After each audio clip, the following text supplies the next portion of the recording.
kung paano yan.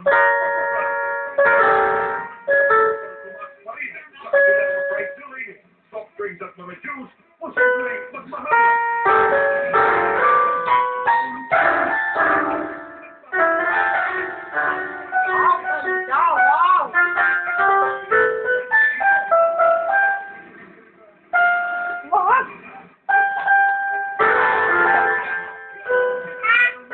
Tinanggal mo yung tatawagin ko yung pala.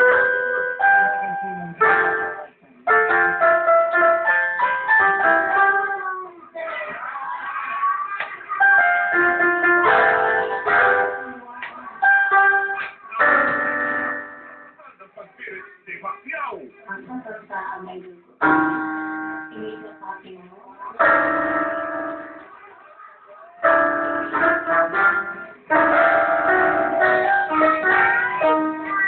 Bakit hindi? Saan pa na?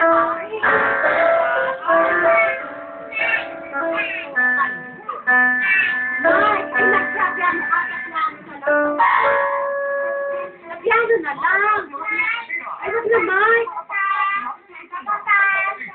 Hanggang Mike. Sige, baka ka mabuhay. Yan na yan, oh. Anong yaya? Yan, sige lang, kanta. Ay, kanta na lang. Ay, naku naman, tinanggal pa.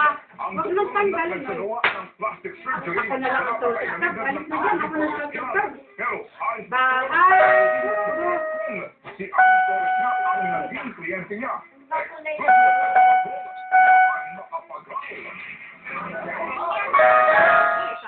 Mahabang panahon ding tinutugis ng otoridad ang napatay na leader ng Alvin Flores Gang. Pero naging madulas ito. Nagparito kay umano siya ng mukha, kaya hirap ang mga tumutugis sa kanya na kilalanin siya. Nagpa-nose lift, nagpalagay ng eyelid at impulse. Sa investigasyon ng NBI, dito sa klinika Antipolo nagpagawa umano si Alvin Flores.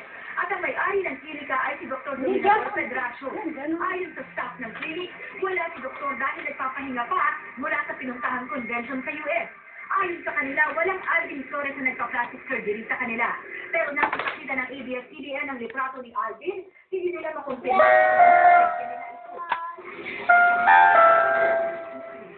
Wow! Kanta na! Kanta, dali!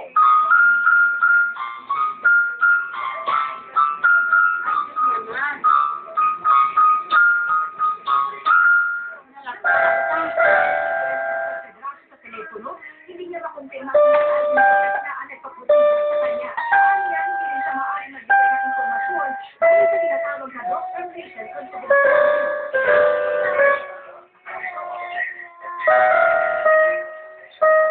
Ang galing ha! Yay!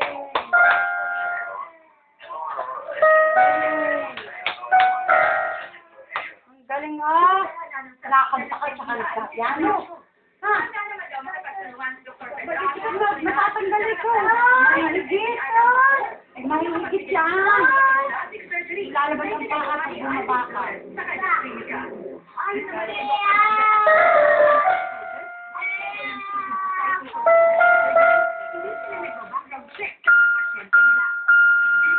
Ang doktor mag-background check eh.